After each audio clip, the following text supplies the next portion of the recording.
르네와 언의 줄임문장.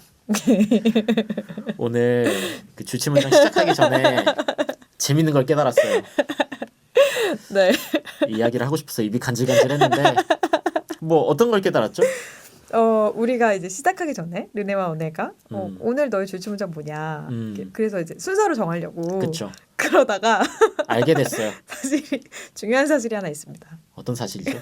르네는 부단히도 사랑의 정의가 무엇인가를 찾아내려고 그게 이제 메인 테마예요. 메인 테마다. 그래서 그런 문장에만 계속 줄을 칩니다. 그리고 언혜는 계속 홀로일 때 홀로도 있을 줄 아는 게 얼마나 중요한 것인지에 대한 거를 계속 찾고 있어요. 이거 얘기해도 되나요? 저 솔로라고요? 네. 얼마 네. FA 시장에 나온 지 그렇게 오래되지 않았기 때문에 네, 자유 이적 가능한 신분이기 때문에 씁쓸하네요. 네, 그러네요. 너무 크게 웃는 거 아니에요? 아니 아닙니다. 오해이십니다. 오예 아니에요? 그게 아니고요. 네. 근데 이게 너무 줄임문장 우리가 처음에 줄임문장을 시작하면서 얘기했던 그 취지와 정의에 너무 맞습니다. 그럼요. 오늘 내가 줄임문장. 나에게 꽂힌 문장. 그때 얘기했잖아요. 다분히 주관적인. 자본이 주관적이고 작가가 살아 돌아와도 우리가 줄임문장에 대해서 뭐라고 말할 수 없다. 무덤에서 돌아놓을지언정. 네, 그래서 굉장히 즐겁게 한바탕 웃고 녹음을 시작을 했고요. 최근에 헤어지신 분들이 있으면 뭐 제 문장을 좀 깊이 공감하실 수 있다. 아이고, 지금 아니에요. 이게 저는 지금 아세요? 알겠어요. 제가 어머니적 사랑으로 이해해 보도록 하겠습니다. 감사합니다. 네, 그렇고요. 저희 오늘은 에리 프롬의 사랑의 기술 마지막 시간. 네. 마지막 그 챕터 3부터 이제 마지막 전체. 120 몇 페이지일까요? 120페이지요. 120페이지부터인가요? 121페이지. 121페이지부터 188페이지까지 전체의 분량을 읽고 세 개의 문장씩 언혜와 르네가 줄을 쳐 왔습니다. 네. 좋습니다. 르네의 문장은 사랑을 정의하고 있고 언혜의 문장은 홀로서기를 일단 르네님 먼저 알겠습니다. 네, 문장 얘기해 주시죠. 네, 르네의 첫 번째 문장. 129페이지에 있는 문장이고요. 이 문장을 제가 지난번 그 녹음에서 언급을 했습니다. 이야기했군요. 그때는 제가 막 약간 문장이 헷갈려 정확한 문장을 들려드리지 못했는데 오늘 정확한 문장을 들려드리자면 이겁니다. 사람들은 세계에 대항하는 두 사람 사이의 동맹을 형성하고 두 사람만의 이기주의는 사랑과 친밀감으로 오해된다. 이게 로맨스에 대한 이야기거든요. 로맨스를 에리 프롬은 두 사람 사이의 동맹 그리고 두 사람 사이의 이기주의라고 이거 너무 좀 차가운 얘기죠. 네. 근데 에리 프롬은 이렇게 정의를 합니다. 로맨스는 사랑이 아니야. 그러니까 여기서 에리 프롬이 앞에서 얘기했던 거 뒤에서 얘기하고자 하는 결론 내고자 하는 그 모든 것들이 조금 명확해지는 것 같아요. 에리 프롬이 얘기하는 그 사랑에 대해서. 근데 이게 제가 조금 생각을 해보면 저는 약간 드라마 보면 그런 생각했었거든요. 드라마 속에 보면 연인이 세상의 중심이잖아요. 거의 뭐 그런 느낌이 있죠. 그 두 사람의 그 로맨스를 빛나게 하는 것 외에는 다 그냥 배경이야. 그 사람들을 도와. 그러니까 돕기 위해 존재하는 것들이고 막 주변에 뭐 희생이나 배려를 시청자들이 되게 만족스러워하고 그 되게 마땅하게 여기고 그들의 사랑에 방해가 되면 그 방해가 되는 사람의 감정이나 상황 따위는 사실 크게 관심을 막 안 가져. 안타고니스트. 그러니까 그 로맨스 그러니까 둘만을 위한 로맨스를 너무 사람들이 마땅히 여기는 거지. 그거를 숭고한 사랑이라고 막 생각하고. 근데 에리 프롬이 얘기하는 거죠. 그건 사랑 아니야. 그거는 그냥 사랑이 아니라 그냥 두 사람 사이의 이기주의인 거고 이 책에 보면 뒤에 막 그런 여러 가지 그 에리 프롬이 정의하는 사랑이 아닌 사랑으로 해석되는 것들의 모습들이 막 나오거든요. 근데 거기에 보면 이 드라마를 보고 그 우상화하고 거기서 대리만족감을 갖는 것들에 대해서도 나와요. 맞아요. 그러니까, 그런 것들이 다 이제 사랑이 아니다. 라는 거죠. 뭐 앞뒤로 계속 보면 에리 프롬은 앞에서도 얘기하고 뒤에서도 계속 얘기하잖아요. 내가 너를 사랑하게 되면 결국 곧 인류를 사랑하게 되는 것이다. 그쵸. 사랑은 태도 한 사람의 성품, 그러니까 태도이다. 음. 그렇기 때문에 그런 거를 대변해주는 문장이라고 생각하고, 근데 저도 사실 일면 이 말에 굉장히 동의가 되는 바입니다. 왜냐면 저 더 말해도 돼요? 그럼 네, 말씀하세요. 방금 지금 눈빛으로 나한테 나도 할 말 있어라고 보냈거든요. 맞아요. 내가 그건 맞아요. 하지만 기다리고 있어요. 잠깐 무슨 말이 쏟아질지 약간 긴장되긴 하는데 일단 제 그건 말을 아니에요. 마무리할게요. 이야기하세요. 이거 내 이야기하세요. 문장이잖아. 편하게 이야기하세요. 저 그런 거 아니에요. 네. 아까 네. 그냥 우리가 그 로맨스, 두 사람 사이의 사랑, 그것만에 집중을 하고 그것만을 뭔가 숭고하고 사랑의 뭔가 결정체 같이 얘기를 한다면 사랑을 너무 과소평가하는 거 아닌가.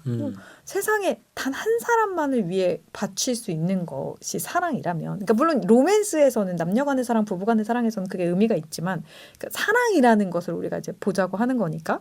근데 그걸 단 한 사람만을 위해 바칠 수 있어.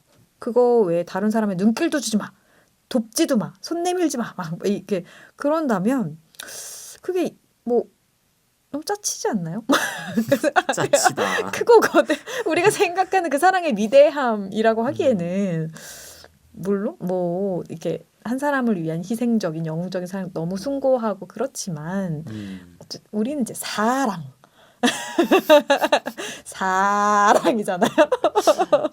사랑의 정의를 이제 전 세계적인 저번에 위아더 월드 얘기했었잖아요. 그러니까 위아더 월드. 네.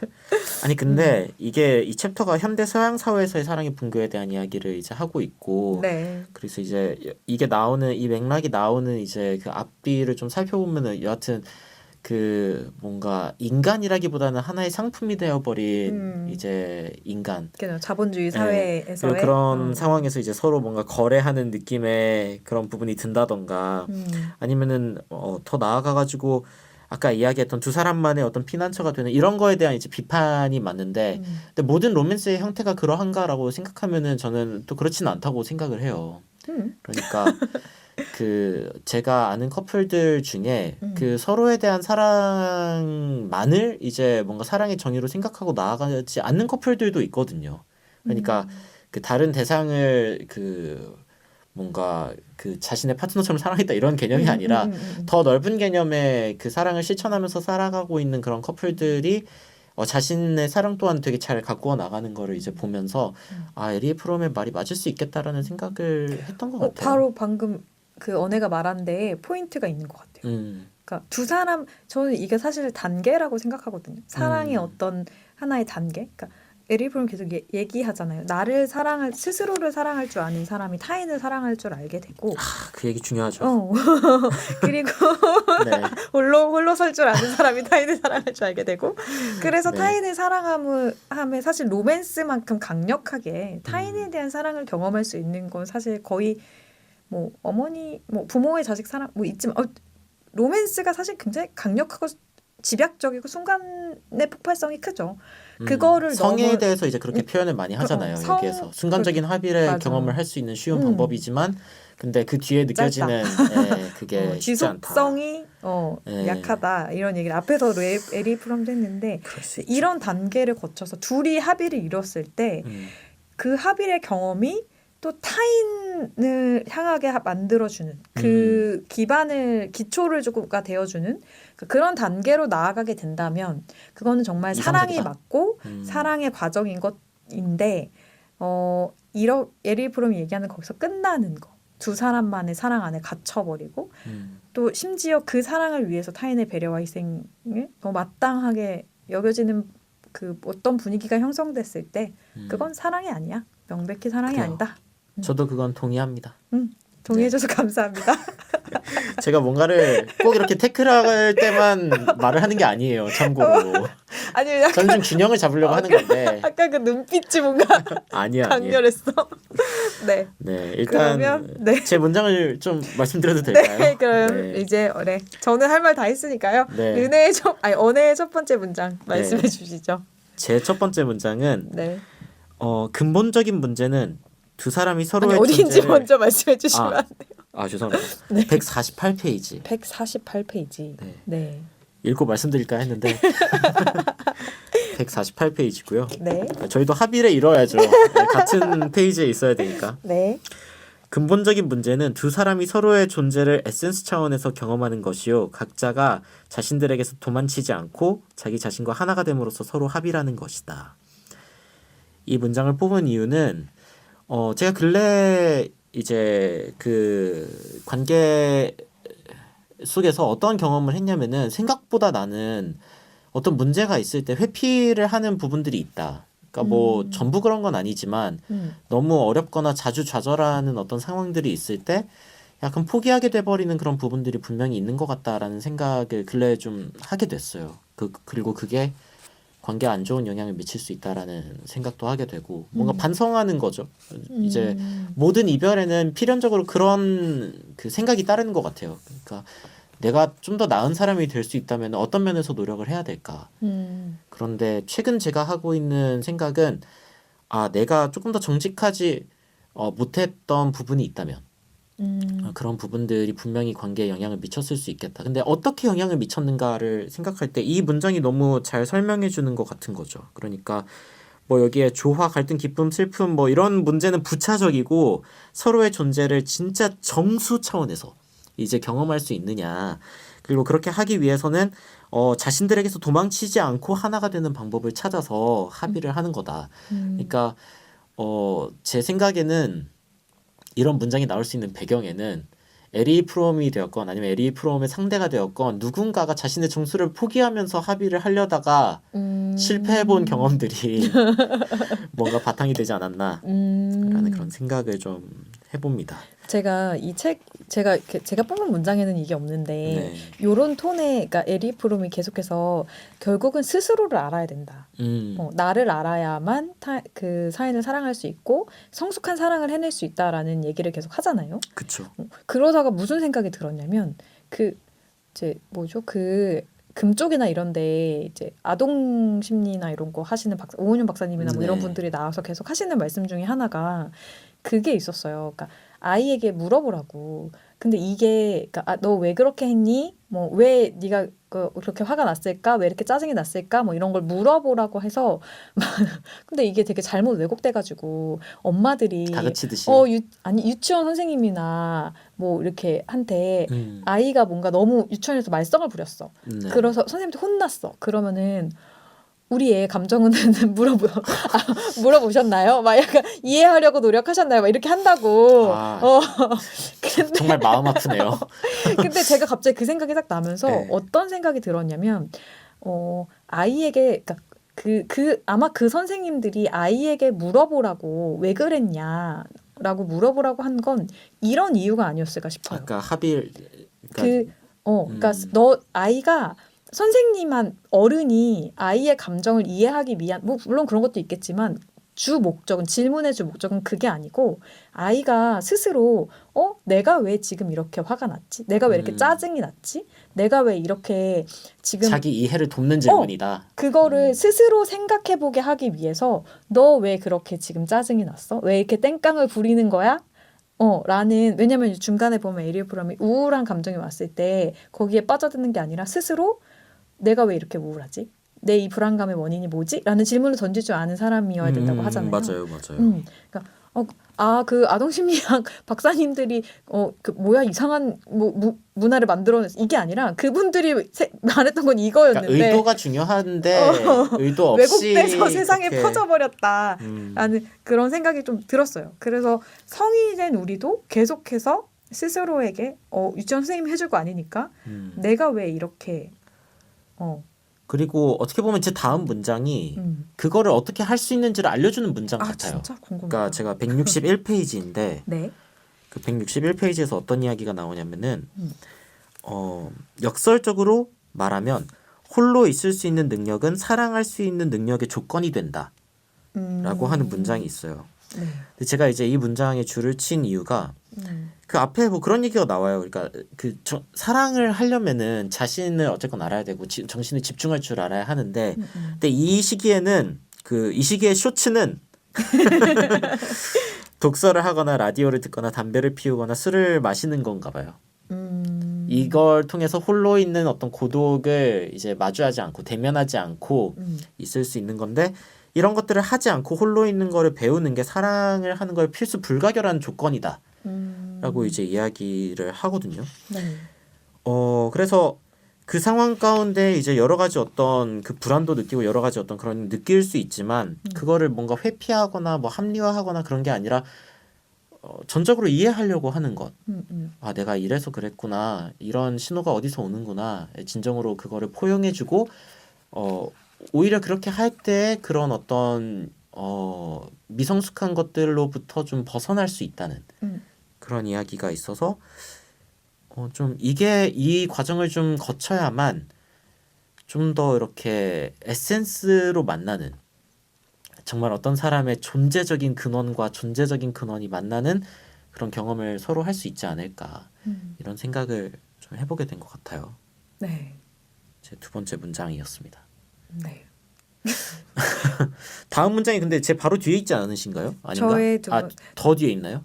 네. 그러니까 사실 굉장히 고민했는데 요 문장은 근데 빼고? 네, 요 문장 빼고 저희 뒤에 문장으로 갈 건데 왜냐면 제가 이 앞전에 저희 인트로에서 르네의 문장은 사랑의 정의를 찾는 문장들이다라고 말했기 때문에 그러면은 네. 제 걸 먼저 하나 더 하고 네, 마지막 왜냐면 저 172페이지라 그렇군요. 네. 근데 요거 뭐 마지막에 하겠지만 요 문장 있잖아요. 네. 어네가 사랑하고 르네가 줄 쳤는데 네 개 중에 네 개에서 왔다 갔다 하다 사라지려고 하는 지금 이 문장을 네. 마지막에 보너스처럼 한번 그냥 읽어드렸으면 좋겠어요. 그건 좋은 것 같아요. 왜냐면, 실천적인 이게 팁이니까. 그렇죠. 이렇게 해가지고 시청 시간을 늘리시겠다. 유튜버 다 되셨는데. 왜냐면 이거 진짜 지금 당장 우리가 해볼 수 있고 네. 우리가 아까도 이 얘기했지만 팁이 무엇인지 궁금하신 분들은 맞아요. 마지막까지 시청해 주시면 감사하겠습니다. 이거 그러면은 제 다음 문장으로 넘어가죠. 넘어가 주세요. 네. 네. 제 마지막 문장 172페이지인데요. 네. 172페이지에 이제 어떤 이야기가 나오냐면 사랑의 기술을 배우려고 한다면 나는 모든 상황에 객관적이기 위해 노력해야 하고 내가 객관성을 잃고 있는 상황에 대해 민감해야 한다. 라는 문장입니다. 네. 제가 이 문장을 들으면서 그 예전에 그 어떤 송년회 모임이었던 것 같아요. 그 한 친구가 저한테 그 한 말이 굉장히 뭐 저한테 한 말은 아니고 그 모임 가운데에서 이 친구가 한 말이 굉장히 인상적이었는데 무슨 이야기를 하냐면 사람의 삶이라는 건 어쩌면 주관성이라는 그 자기만의 어떤 합리화가 가능한 어떤 그 지경에서 객관성으로 나아가는 것일지 모른다. 그러니까 성숙이라 하는 것은 주관적인 것에서 객관적인 것으로 나아가려고 하는 노력에서 얻을 수 있는 것일지 모른다라는 이야기를 한 친구가 했었어요. 근데 생각해 볼수록 꽤 맞는 말 같은 거예요. 그러니까 사실 어릴 때는 뭐 누가 뭐라 해도 난 나야 이러면서 이제 물론 그런 주관성을 갖는 게 이제 중요합니다. 주체성을 갖고 이렇게 하는데 근데 살아가다 보면은 내가 다 옳은 게 아니라는 거를 어떤 방식으로든 알게 되죠. 사실은 이제 이 책에서도 나오는 이야기 중에 하나가 어떠한 경험들을 통해서 어떤 걸 얻을 수 있게 되고 뭐 이런 이야기들이 이제 지속적으로 나오는데 우리는 실패 경험들을 통해서 혹은 이제 성공의 경험들을 통해서 이건 되고 이건 안 되는구나 이런 것들을 깨닫잖아요. 그런데 그런 것들이 이제 객관성을 형성한단 말이죠. 물론 이제 너무 그것에 집착하고 나의 경험이 전부라고 생각하면 완고해지고 소위 이제 experience trap 그 경험의 덫이라고 하는 그런 상황이 빠질 수도 있지만 뭐 절대적인 게 아니라 그래도 내가 처한 맥락에서는 이런 것들이 맞구나라는 걸 이제 알아나가는 과정들이 이제 객관성에 가까이 가는 길이란 말이죠. 그런 것들을 생각하면서 이 문장은 되게 사랑이 단순히 그러니까 F적인 게 아니라 T적이다. 맞아요. 그러니까 사랑은 다분히 T적인 면모가 있다. 뭐 이런 생각이 들어가지고 재밌다고 생각해가지고 이제 뽑아봤습니다. 맞아요. 그런 것 같아요.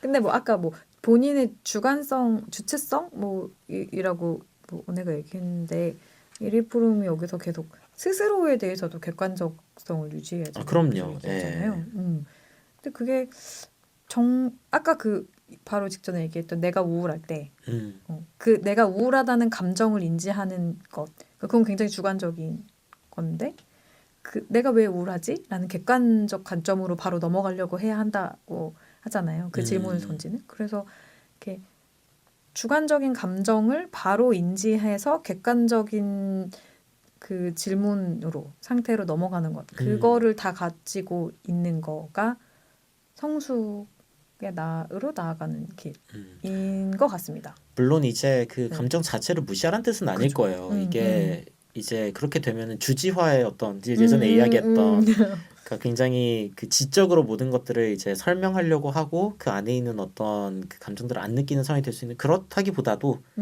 좀 더 이렇게 에센스를 만나는 작업들인 거죠, 사실은. 그렇죠. 네. 네, 여튼 이렇게 골라봤고 남은 문장들이 그럼 굉장히 궁금한데 사랑의 정의로 저희가 마무리하게 되네요. 사랑의 정의. 정의를 좀 해주시죠. 네. 이게 저의 첫 번째 문장은 두 번째 문장은 네. 두 번째 문장은 183페이지에 있습니다. 사랑한다는 것이 모든 사람에 대해 사랑하는 태도를 갖는 것이라면, 사랑이 성격의 특성이라면, 사랑은 자신의 가족이나 친구에 대한 관계에 반드시 있을 뿐 아니라 일이나 사무나 직업을 통해 접촉하게 되는 사람들과의 관계에도 있어야 한다. 이게 계속 반복적으로 계속 에리 프롬이 얘기하는 거잖아요. 그러니까 나를 사랑하고 너를 사랑하고 그것을 통해 온 세상을 사랑하게 되는 거. 네, 그렇죠. 네, 그러니까 그 핵심은 그건 것 같아요. 사랑하는 태도, 사랑이 성격의 특성이다. 그러니까 이게 그래서 에리 프롬이 계속 앞에서도 그 단호하고 강하게 로맨스는 사랑이 아니야. 뭐 이렇게 얘기를 하는 그 이유 중에 하나가 거기에 머무른다면 그 중간에 보면 그 에리 프롬이 사랑에 대해서 얘기할 때 사랑은 타인을 궁금해하고 그 사람이 이 얘기를 경청하고 뭐 내가 그 사람 이렇게 결단하고 행동하고 막 이런 얘기들을 계속 하거든요. 그러니까 그게 성향과 성품이 되는 거죠. 그러니까 로맨스에서 그 사랑에 거기서 그치는 게 아니라 그 로맨스라는 단어가 그러니까 약간 신경증적인 거죠. 그렇죠. 집착적 남녀 관계에 대한 이야기인 거죠. 그러니까 네, 모든 로맨스가 그렇진 않을 수 있으니까.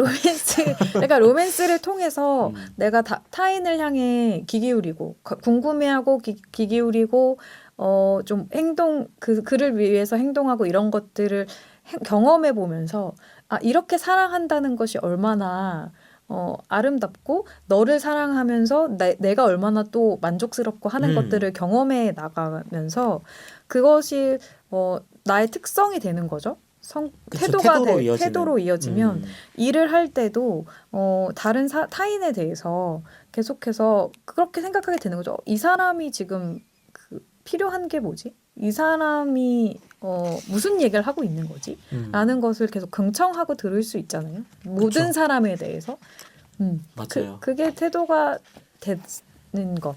그것이 뭐 에리 프롬이 얘기하는 성숙한 사랑으로 내가 가는 모습이라서 여기서 저는 되게 제가 계속 그 얘기했던 중간에 사실 제가 이전에 계속 사랑이 내 삶의 띠미야, 난 사랑이 중요해라고 막 얘기하다가 사랑의 계절을 딱 읽기 시작하면서 나는 사랑을 모르나 봐 막 이렇게 좌절해. 그랬었죠.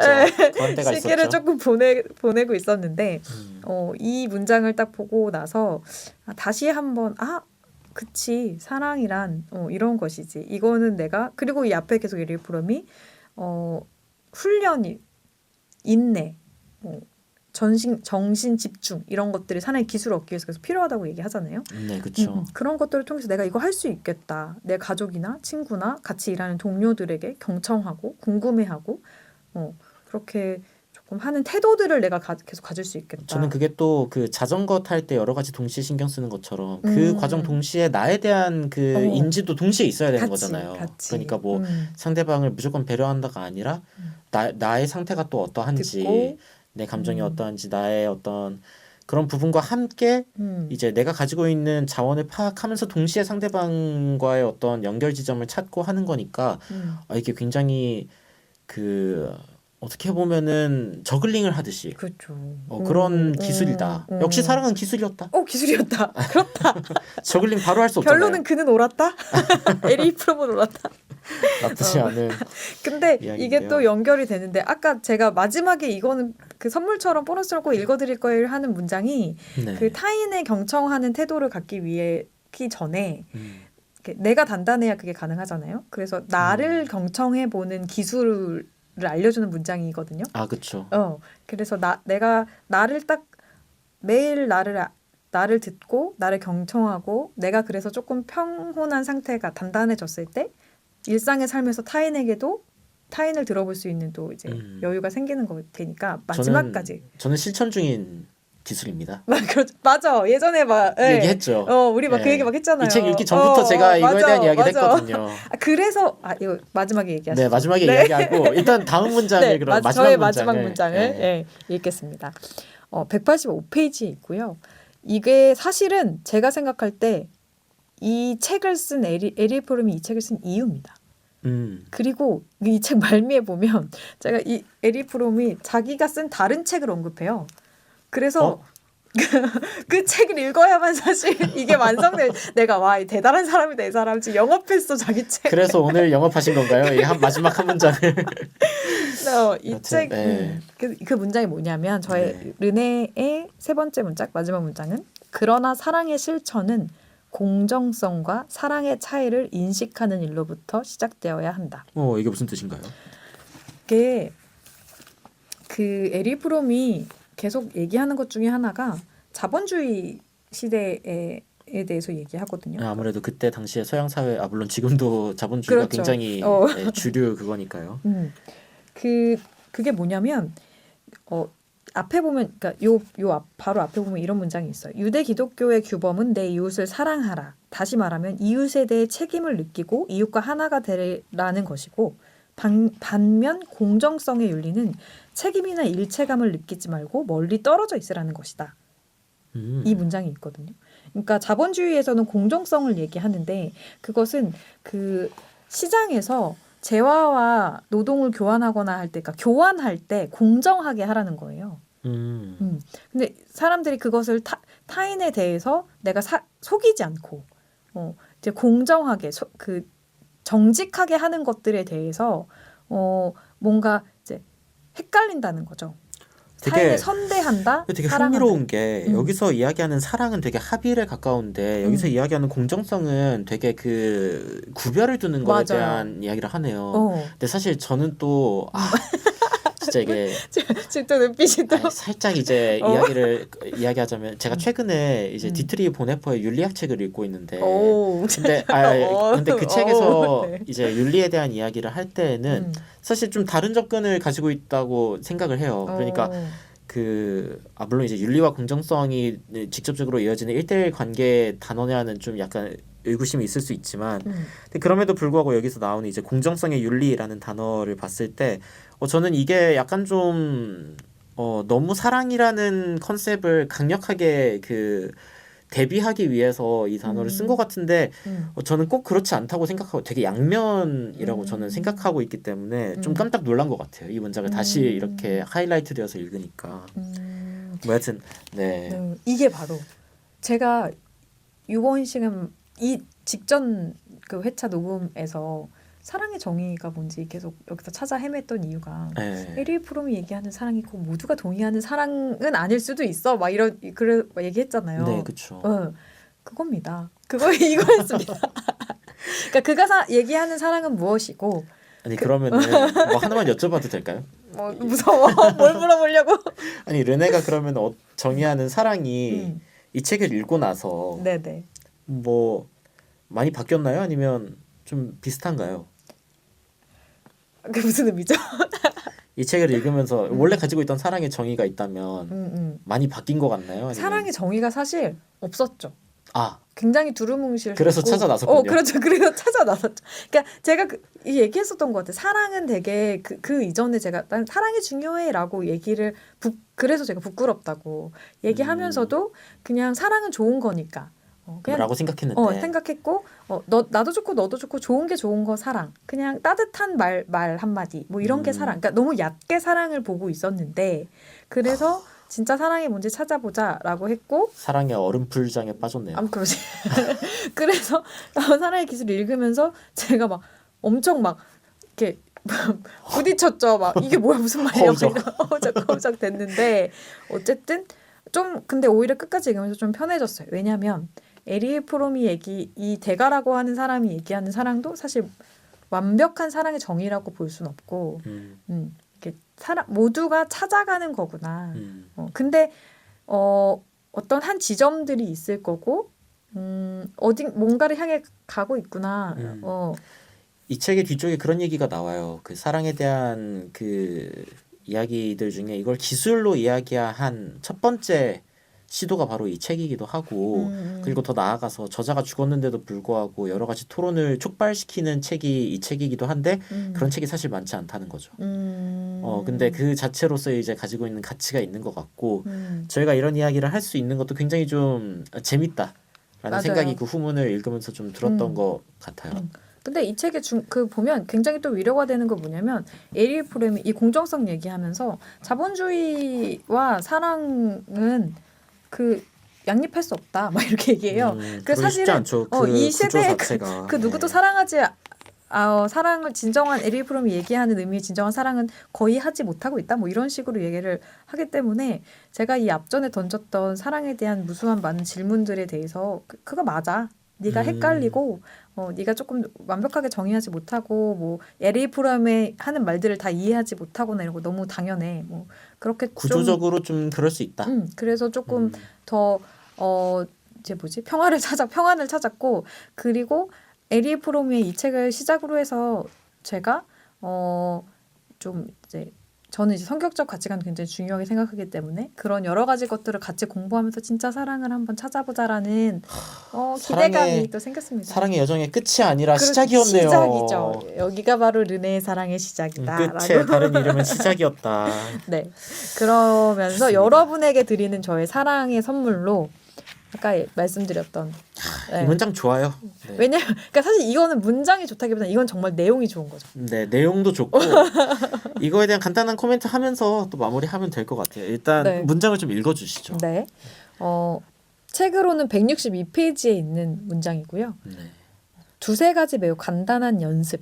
예컨대 편안한 자세로 앉아서 눈을 감고 눈앞에 있는 흰 스크린을 보려고 하고 마음속에 떠오르는 온갖 상념과 생각을 제거하려고 하며 자신의 호흡을 맞춰나가는 것. 그러나 이에 대해 생각하지 않고 또 강요하지도 않고 단지 호흡을 따라가는 것. 그리고 이렇게 하면서 호흡을 느끼는 것. 더 나아가 곧 내 힘의 중심으로서의 나의 세계의 창조자로서의 나 자신을 느끼는 것 등은 도움이 될 것이다. 재밌는 문장이에요. 명상이죠? 네, 명상입니다. 이 저자분 성함이 기억이 안 나는데 알아차림에 대한 알아차림이라는 책이 있어요. 되게 겉표면만 보면 이제 장난 같은 그런 그 제목이지만 사실 명상에 대해 굉장히 깊은 이야기가 담겨 있는데 거기에 그 스크린에 대한 비유가 실제로 나와요. 그러니까 삶은 영화 스크린에 펼쳐진 영화 같은 건데 근데 그분이 이제 그런 얘기를 해요. 영화 스크린 이제 영화를 보다가 영화에서 갑자기 어떤 장면이 나왔다고 갑자기 막 그 실제로 관객석에서 뭔가 들고 일어나가지고 이렇게 스크린을 치거나 이런 사람이 있냐. 사실 스크린에서 일어나고 있는 것은 스크린 안에서 일어나고 있는 것이고 그리고 스크린에 그 프로젝션이 되고 있는 비춰지고 있는 그 빛들의 향연이 결국 다 끝났을 때는 그냥 흰 화면에 불과하다는 걸 이제 모두가 알고 있지 않냐라고 하면서 그러니까 명상이라고 하는 것은 내가 그 상태 그러니까 내가 이거를 알아차리고 있다는 걸 알아차리는 그 과정에 이제 에센스가 있다는 이야기를 하면서 거기에서 아주 단단한 나를 발견할 수 있다는 이야기를 하거든요. 근데 이제 그 이야기가 되게 생각나는 그런 구절이었어요. 맞아. 명상 해보셨나요?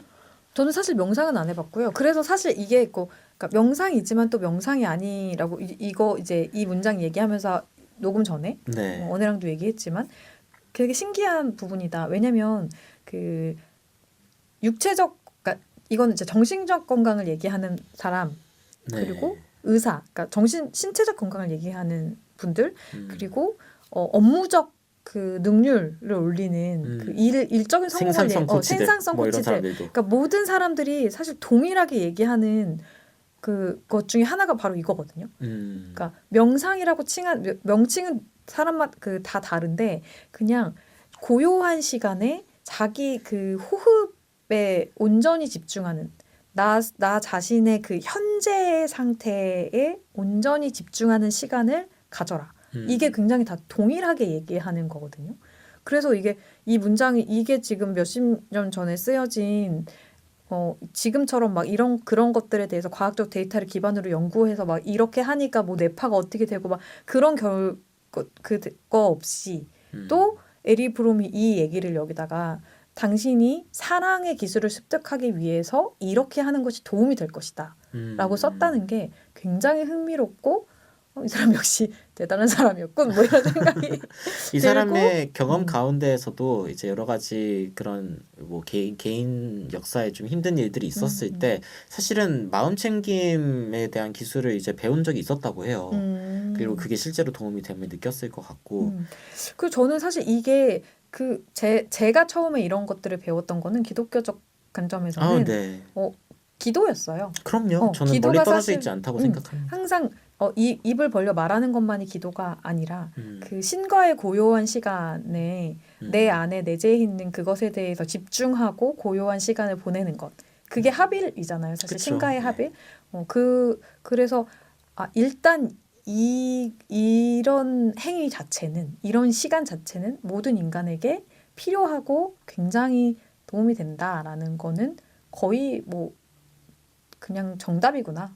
정답에 가깝구나라는 생각이 좀 들어서 여러분들에게도 사랑의 기술 책을 읽고 하나 내가 사랑을 하기 위해서 시작한다면 우리 다 함께 새벽을 깨워 고요한 나의 시간을 가져보시는 게 어떨지. 네. 또 언제고 사실 상관없는 기술입니다. 저게 살아가면서도 이제 숨을 쉬어보고 그쵸. 의도적으로 사실 우리 몸에서 뭐 장기의 움직임이나 이런 건 저희가 이제 뭐 근육은 조절할 수 있지만 저희가 어떤 그 호흡 뭐 여러 가지 이제 장기나 이런 것들을 스스로 움직일 수가 없잖아요. 뭐 부교감 뭐 신경 뭐 이런 얘기 하지만 호흡은 우리가 유일하게 이제 의도적으로 좀 조절을 하면서 뭔가 몸의 어떤 상태를 이제 단순히 이제 반응하는 게 아니라 주도할 수 있는. 근데 사실 또 이 사랑에 대한 정의가 되게 주도적이잖아요. 그렇죠. 네, 그래서 그런 것과도 연관이 있다는 생각이 들고 사실 이거에 대해서 이제 하루 종일 얘기할 수 있는데 오늘은 제가 오늘가 이쯤 되게 좋아하는 주제구나 이거. 저 이거는 그렇구나. 그 세계가 있어요. 아니 근데 실제로 여기 에리 프롬도 이렇게 그 아침에 20분이라고 그게 최소라고 얘기하고 일상 중에 언제라도 그리고 밤에 자기 전에도 이 시간을 최대한 많이 가지라고 얘기해요. 그리고 사실은 이거는 진짜 그 꿀팁인데 계속 하다 보면 그 뭘 하면서도 할 수가 있어요. 그러니까 이 명상이라는 것은 명상 강의 한번 들어야 되나? 하나의 태도거든요. 사랑의 태도. 오케이, 태도라고 할 수 있는데 네. 근데 이 이야기는 나중에 또 기회가 되면 쏟아내도록 하겠습니다. 좋습니다. 그럼 오늘 사랑의 기술, 에리 프롬의 사랑의 기술 주침 문장 다 읽었어요. 마지막 시간을 이렇게 마치겠습니다. 그러면 왕중완전 댓글 남겨주시면 네. 만약에 이 책 전체를 관통하는 문장을 뽑아주세요 하면은 이제 뭐 한 번 더 가고요. 뭐 별 반응이 없다 하면은 다음 책을 이미 선정해서 충분하다. 이미 충분했다. 모든 문장이 다 소중했다라고 생각하신다면 저희도 여기서 마무리하고 다음 책으로 이제 넘어가고 싶으신 마음이 좀 큰 것 같아요. 알겠습니다. 그러면 오늘 여기서 르네와 언의 주제 문장 안녕.